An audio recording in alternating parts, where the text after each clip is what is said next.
Hey guys, welcome back to another video. It's Stylo 4 over a month later. Sometimes we make purchases that we enjoy and sometimes we make purchases that we regret. And probably one of my few regrets is this phone right here. It's a nice phone and everything, but something about it just doesn't scream premium, and it's not something that I thought I would enjoy like with the initial purchases of the other Stylo devices. And so in this video, I'm going to talk about why I don't like this phone. Alright guys, now this video isn't going to be a video of me trashing the LG Stylo 4, but this is just my experience. So before all you LG Stylo 4 owners get in the comments and start saying, oh, you don't know what you're talking about, whatever. It's my experience. If you like this phone, you like it. If you hate it, you hate it. Hate is a strong word, so I'm gonna use dislike, because there's a lot about this phone that after using it, I just dislike it, and it's my least favorite of all the phones I have right now that I've recently purchased for my YouTube channel. So the first thing that I dislike about this phone is the build quality. The build quality on here looks cheap. I mean, I know the phone is a cheap phone. It's not really cheap actually, because for the price that they're asking, I don't think it's worth it at all. But it's got this plastic hollow. It feels bad. You know, it's bad enough that the back looks cheap, but you know, it feels cheap. The sides do have this metal chassis to it and feel to it. But something about it, man, it just feels really cheap, and I'm not really feeling it. A lot of people who got this phone for like 30 bucks or you know, $60 or free on a port-in, they might tell you that it's fantastic because they got it for that price. But I paid full cost for it, so pretty much, and I don't think it was worth the purchase. But nonetheless, the build quality, the back of it is just hideous to me. They should have done some kind of design like they did on my Stylo 3, something of that nature, because I'm not feeling this. And this is with extended use. I mean, me using this phone and you know, trying to give it a fair shake, but yeah, this hardware is I'm not feeling it. Not feeling it at all. Now, another area that I think could be better is the display. Now I have other displays, and again, this is my perspective. I have other displays that I feel like in this same price range are much better, and that's just what it is, and that's how I'm measuring that. That, you know, this display isn't the best.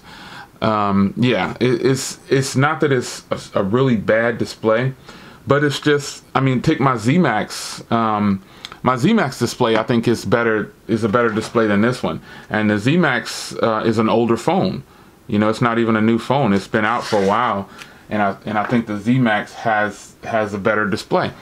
Yeah, that's just my opinion, but I think my Blaze Z Max has a better, more poppy display. I can put this wallpaper on this one too, which I used to have it on there, but I took it off because I wanted to take some different photos. But let me put that wallpaper back.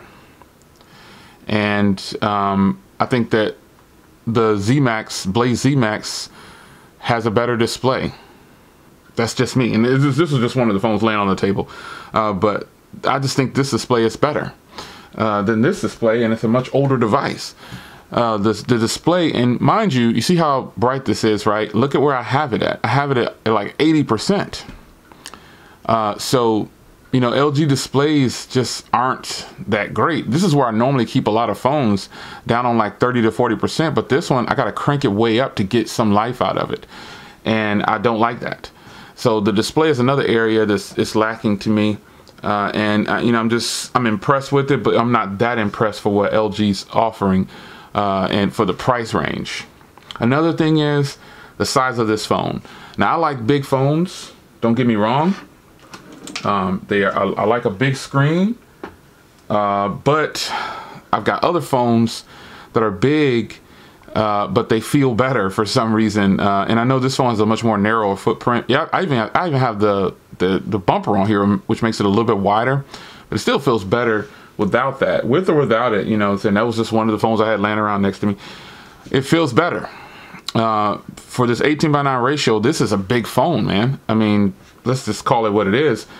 This is a big device for a 6.2-inch display, because also they still have chin and you know, top and bottom, which isn't big, but this is just a big phone. And I have other phones that are 6.2-inch displays that are not this big, because they employ a different type of design. But at the same time, you know, I've got 6-inch phones that are not this big, 6-inch display screens that are not this big. This is just a huge footprint on here.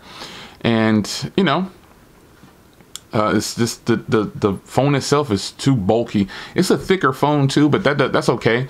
But for it, let me say this, for it to be so thick, here's another area where it should be better, is the battery. This has a 3,300 milliamp hour battery inside, but this is a thick phone. And I've got phones that have bigger batteries with slimmer designs. It's so strange. Or they have the same size battery, or around the same size battery, and they're much thinner. So it's about the implementation of how LG put this phone together. Not really a fan of it. Just not feeling it. It's a big, bulky phone. Yeah, and for that's another reason that I dislike it, you know? So an area that's totally subjective is the cameras. But I don't have my glasses. So video, you can go up here. I keep it on the 18:9, but I'm gonna change it. Well, I'll leave it on the 18:9. I like the 18:9 ratio for taking photos. Okay. I don't want to record anything. Come on, stop. Okay, let's go back to settings. Let's go to video. This is another thing. This is what I was getting at. Only being able to record in 1080p. I know this is supposed to be, you know, this phone that is affordable or whatever, but yeah, man, I think at this point there's plenty of phones out there in the price range that record in in higher than 1080p, and they cost less. You know, I don't know. It doesn't seem like an upgrade from last year. Not being able to record in 4K, not even be able to record in 1080p at 60 FPS. And some people would argue, oh yeah, you know, this is a budget, it's a low-end phone. I disagree with that, because again, I'm comparing it to my current catalog, and you should be able to record in at least 60 FPS, at least, or 4K. You know, they chose to go with a Snapdragon 450, which is an upgrade to the 435. Some would say. I personally don't see that much difference in performance, even though this phone has 8.1. You know, the performance on here, you can't really tell it's that great because of the 2 gigs of RAM. This is a horrible deal, man. Putting 2 gigs of RAM in a phone today, if it's not completely stock Android, don't even bother doing it, because it's not gonna work, man. You're gonna have some lag if you put your skin overlay on it. You know what I'm saying? So that right there, not really feeling that either, man. You know, having only 2 gigs of RAM is horrible. It's horrible. Now, it does have 32 gigs onboard storage, so that's somewhat of a plus. But at the same time, the system uses 11 gigs. So you may see, oh, Jay is only using 45%, but that's because I deleted a bunch of applications so I can have some memory. This phone uses a lot of 11 gigs of the 32 is gone. So which means I couldn't do my Apple Music on here and download it to the phone like I could. But when I did when I put all the apps that I normally would have on my phone on here, I keep less than 100 apps. And when I put them all on here, I had like 4 gigs left. Now, there's no way that I'm going to put an SD card in here, because it would just slow the phone down even more.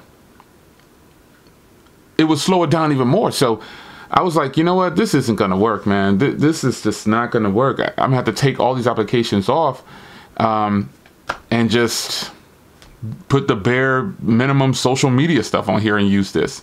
And then like stream a lot of things, which is fine. I don't mind streaming a lot of things, but you know, that's just something that it's really annoying, man. Not being able to keep some of my apps on here and having to stream a lot of my music. Well, Apple Music is the main music service that I use, but having to stream it, you know, it's okay, man. The option is there, but yeah, I'm not really feeling it, man. Not at all. Now, another area that, you know, I dislike about this phone is the speakers, man. The speaker. It's people have asked me about the speaker. You know what I'm saying? So it's not loud. It's just not loud. It's a bottom firing speaker. Yes, that's a plus. But it's nowhere near as loud as what it could be.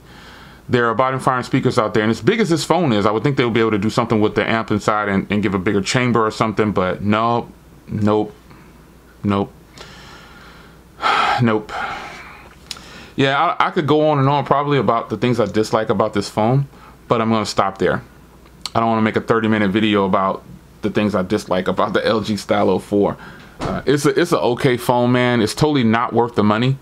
Compared to several other devices that I have, even the Stylo 3 to me is a better purchase than this. If you can get a Stylo 3, get that over this. Something about that one is thinner. It's got a removable battery. I think the cameras are just as good as this one, or equally matched. Battery life, obviously you got a removable battery, and plus I get a little bit better battery, I believe. I think I did some more testing, and I think my battery life was about the same, but I got swappable batteries for that. You know what I'm saying? So it's not even, this isn't really the upgrade that I was looking for. You know, yes, I didn't touch on the stylus, because I like the stylus. This video is about the things that I just didn't like. And, you know, I know they gave it Type-C and everything, but that's still not enough, man. This package is way overpriced. And this has probably got to be one of the, so far in 2018, this takes the cake for the worst purchase I've made for a smartphone, unfortunately. So, LG fans, whatever. This is my experience. You know, I respect the LG. I like LG phones. Don't get me wrong, but this is not the best purchase right now. I would say get the Stylo 3 hands down. If you have this and you like it, congratulations. You clicked on this video probably just to see what I thought about the dislikes, but yeah, this is not a good look for LG, man. They're struggling right now. And then they got the LG Q7. I have the Q6, and that was a great purchase. But even that, you know what I'm saying, I found myself, I like the Q6 better than I like this, you know. And the Q6 costs about the same. You can get it for a lot less now, but they got this Q7 Plus. It's only available on T-Mobile. Lame. And then the phone is definitely not worth $350. I went and checked it out. I was like, there's no way I would pay $350 for this phone, man. There's no way. Anyway, man, I'm about to get out of here. Quick discussion video on the things that I dislike about this phone. So hope you guys enjoyed. Thumbs up. Tell me the things you dislike about your Stylo 4. Take care.